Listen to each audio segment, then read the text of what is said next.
o RN no ar de hoje recebe para uma entrevista ao vivo o presidente da Associação dos Magistrados do Rio Grande do Norte, o juiz Cleófas Coelho de Araújo Júnior. Bom dia, presidente. Bom dia, Tiago. Bom dia a todos que nos assistem. Estou à disposição. Presidente, o Tribunal de Justiça ele estuda diminuir ou agregar pelo menos 12 comarcas no interior do estado. E a associação, de certa forma, posicionou-se contra, ou pelo menos buscando ser ouvida pela presidência. Qual o posicionamento da Associação dos Magistrados nesse aspecto? Na verdade, houve talvez um mal-entendido do que foi publicado na imprensa. Nós efetivamente apresentamos ao tribunal uma manifestação no sentido de que a associação desejaria ser ouvida, os juízes deveriam ser ouvidos com mais afinco, com uma discussão mais ampla, diante de um projeto tão vultoso, de um projeto tão grande, que agregava algumas comarcas pequenas a comarcas maiores e diante da modificação da competência de alguns juízes, ou seja, o juiz tem uma competência específica, uma competência civil, ou uma competência de família, ou uma competência criminal, e houve uma mescla, uma mexida nessas competências, muitas vezes sem discutir com os juízes. E no sentido de administração, a ideia de você ouvir os juízes, ouvir aquelas pessoas que serão atingidas com as ações da administração, isso faz com que agregue mais o juiz, agregue mais o servidor em prol do projeto maior, que é a prestação do serviço judiciário. Essa foi a única queixa da associação, porque de fato essa agregação, Tiago, que começou com um estudo com 12 comarcas, mas findou por uma agregação de 8 comarcas em todo o estado. Eu digo findou porque o projeto da resolução já foi aprovado pelo plenário do tribunal e publicado no Diário Oficial. Então já está valendo a agregação dessas comarcas. Haverá um tempo para a vigência da resolução e um cronograma para essas agregações. E as agregações, elas são muitas vezes justas. Se a gente observar, por exemplo, o governo do estado hoje fala em agregar também, se eu usando um termo semelhante, agregar hospitais para centralizar o atendimento nos hospitais regionais, para melhorar a utilização dos recursos públicos em prol do próprio serviço. Essa é a ideia também da agregação de comarca. Existe uma resolução, uma norma do Conselho Nacional de Justiça, que estabelece um número de processos médio. Como é esse número de processos? Quantos processos novos entraram no Rio Grande do Norte, em todo o estado, durante os últimos 3 anos? Chegou-se a um número. Este número foi dividido pelo número de juízes que existe no estado. Deu um valor de 1.079 processos por juiz, em média, lógico, a média dos 3 anos dividido pelo número de juízes, número absoluto de juízes, incluindo juízes substitutos, etc. Esse valor deu 1.079.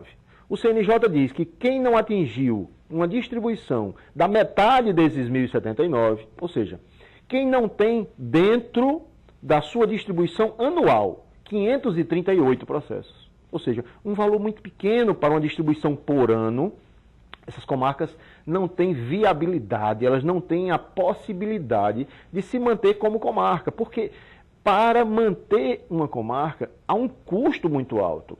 A remuneração de todos os servidores, remuneração do diretor de secretaria, remuneração do juiz, a gente tem que pensar na remuneração do membro do Ministério Público que também atua na comarca, de um defensor público que também atua na comarca, todo um custo de logística do prédio, de energia, de água. Tudo isso traz um custo muito grande que quem paga esse custo não é o Poder Judiciário. Quem paga esse custo é a população. Quem paga esse custo somos todos nós, através dos impostos que nós recolhemos. Então, essa viabilidade econômica é uma pauta, se não mundial, pelo menos nacional. E isso precisa ser colocado em prática e não só ficar em retórica. Por isso, nós não nos opomos à agregação de comarcas. A nossa oposição foi principalmente com relação à mudança das competências, sem ouvir o magistrado, sem ouvir aquele cidadão que está trabalhando na ponta da lança, que está lá atendendo a população, fazendo as audiências, vendo a criminalidade muitas vezes crescer na sua comarca, e se diz, eu vou transformar uma vara civil numa vara criminal, ou vice-versa, e não fui ouvido.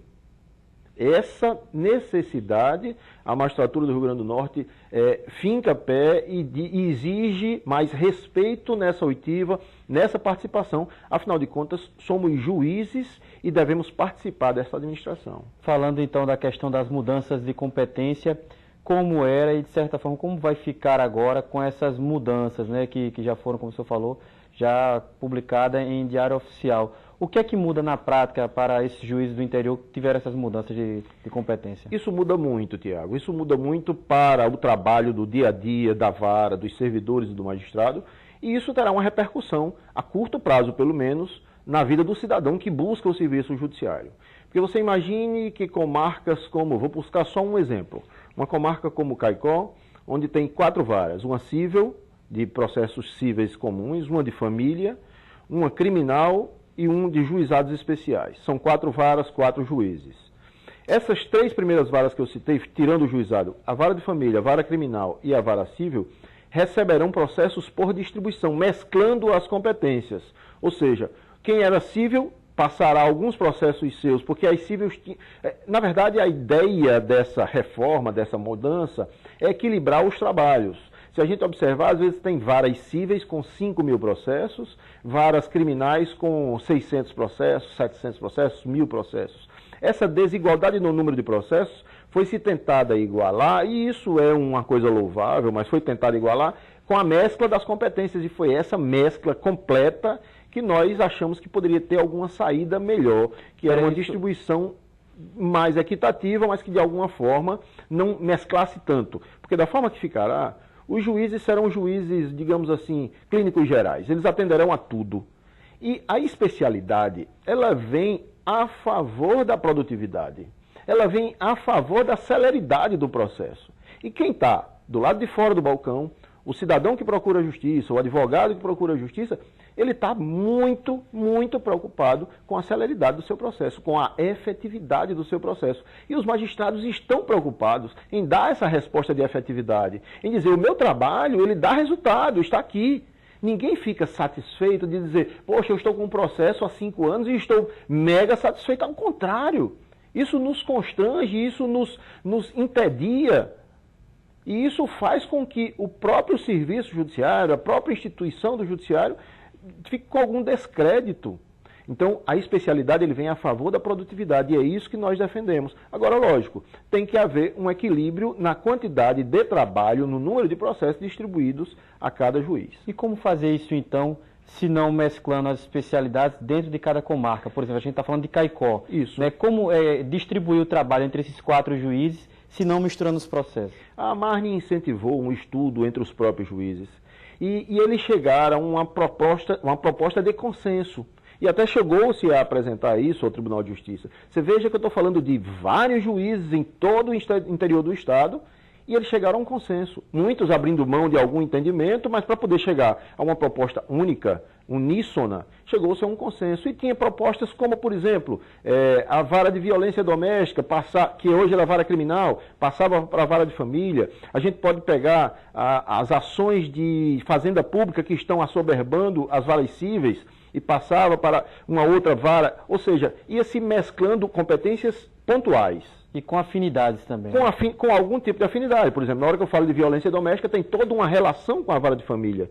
Porque a vara de família já tem todo um trabalho psicossocial, multidisciplinar, com psicólogos, com assistentes sociais. E isso tem uma relação direta com as varas de violência doméstica, os processos de violência doméstica, porque passam por essa necessidade de uma análise social de cada família. Então, veja, a proposta que foi apresentada, ela tinha uma relação, tinha uma lógica, tinha uma coerência e mantinha algumas especialidades dentro de uma vara, causando uma distribuição mais equitativa. Não chegava a uma distribuição igual, mas essa distribuição igual também é duvidosa, porque a gente não pode comparar, por exemplo, um processo criminal onde você tem que ouvir todas as testemunhas, apurar todo o fato e puxar toda a resposta de tudo aquilo que aconteceu, como ocorreu aquele fato, para se chegar a uma sentença com várias audiências, com um processo de uma indenização de uma compra que ocorreu de uma forma irregular pela loja, porque isso é um processo mais simples.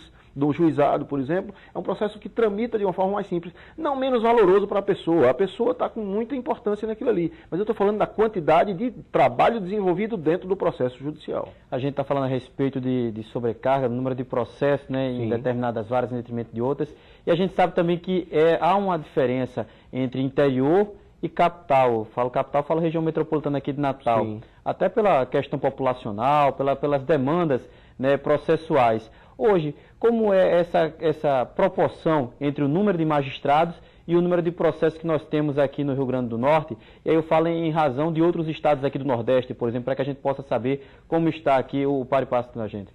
Você está falando de relação entre interior e capital. Isso.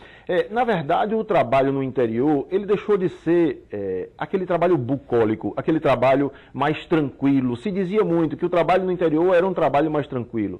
De fato, eu diria que ocasionado pelo número de formação de profissionais do direito, ou seja, o número elevado, não estou falando de exagerado, mas o alto número de advogados que estão sendo produzidos pelas universidades e passando no exame da ordem, e isso fez saturar um pouco o mercado da capital, o mercado profissional, do profissional liberal, e eles migraram para o interior. Então eles estão buscando causas e clientes no interior, estão angariando esse mercado, e isso tem feito assoberbar e fazer com que as varas do interior, que era aquela vara que iniciava com o juiz substituto, e por isso havia alguma lógica nessa ideia de começar a carreira pelo interior para ganhar alguma experiência e depois chegar à capital, e lógico, isso ainda ocorre de uma certa forma, de um certo tamanho, porque o trabalho na capital, ele é sempre um trabalho mais energético. Se a gente observar, por exemplo, voltando aqui os exemplos das varas criminais, as varas criminais da capital, elas trabalham com processos de crimes contra o patrimônio público. Esses crimes, você imagine, Tiago, a gente está falando de processos com 600 volumes. 600 volumes de cada processo com 300 páginas. Então são processos realmente transportados em carrinhos, são processos que tem que ter alguém para minerar aqueles dados que estão dentro do processo, porque são vários documentos, várias provas produzidas naquele processo, e um processo de 600 volumes não se consegue julgar em um dia, em uma semana ou até em um mês. Às vezes você precisa se dedicar 3, 4 meses para julgar um processo desse. E nós não temos um caso desse. Eu estou falando de um exemplo, mas nós não temos um. Se eu falar de um processo de 100 volumes, que já é bem menor do que esse de 600, eu estou falando de um processo enorme de 2.000 páginas, de 3.000 páginas, e isso são processos enfrentados principalmente na capital. Ocorre também isso em algumas cidades do interior. A gente já tem, eu tenho conhecimento, eu conversei recentemente com um colega da comarca de Macau, ele tem processos muito vultosos lá também, de valores altos. Então esses crimes contra o patrimônio público que têm chegado ao interior, mas eles já existem na capital em um grande número e são processos bem diferenciados. Eu só agradeço o esclarecimento do senhor hoje aqui, vindo ao RN no ar para a nossa entrevista. A Marne que agradece e continua à disposição do telespectador, à disposição da imprensa para prestar os esclarecimentos.